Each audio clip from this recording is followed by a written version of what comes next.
18 ex-Marines, lumantad sa publiko, naglalahad ng testimonya hinggil sa umanong pagdadala ng milita ng pera sa Malacanang at Ilocos Norte.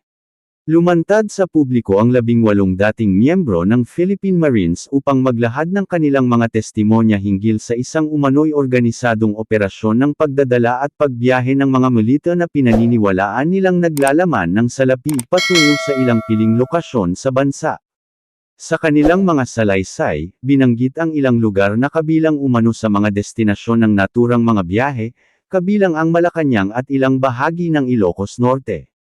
Ayon sa mga lumantad, ang mga operasyong ito ay isinasagawa umano sa ilalim ng mahigpit na sistema ng koordinasyon, seguridad, at logistical na istruktura.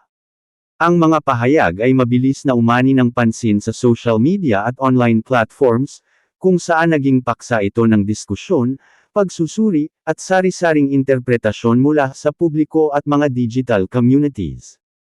Batay sa kanilang mga salaysay, iginiit ng mga dating Marines na sila umano ay naatasang magsagawa ng mga biyahe na may dalang mga bag at malita, na ayon sa kanilang obserbasyon ay may indikasyong naglalaman ng salapi. Ayon sa kanila, hindi umano sila binibigyan ng malinaw na impormasyon ukol sa pinanggagalingan at patutunguhan ng mga ito, maliban sa mga instruksyon hinggil sa transportasyon at seguridad.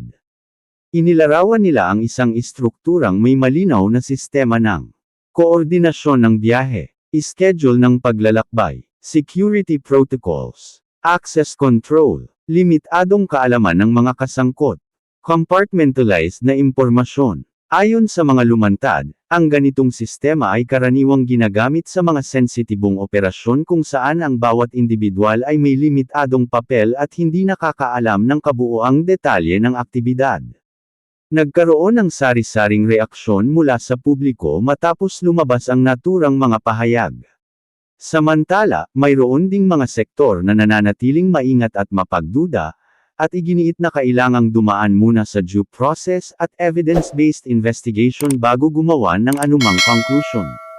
Sa kawalan ng opisyal na kumpirmasyon at formal na investigasyon, nananatiling bukas ang isyong ito sa verifikasyon at pagsusuri ng mga institusyong may mandato sa ilalim ng batas. Patuloy na hinihintay ng publiko ang anumang opisyal na hakbang mula sa mga awtoridad upang malinawan ang katotohanan sa likod ng mga lumabas na testimonya.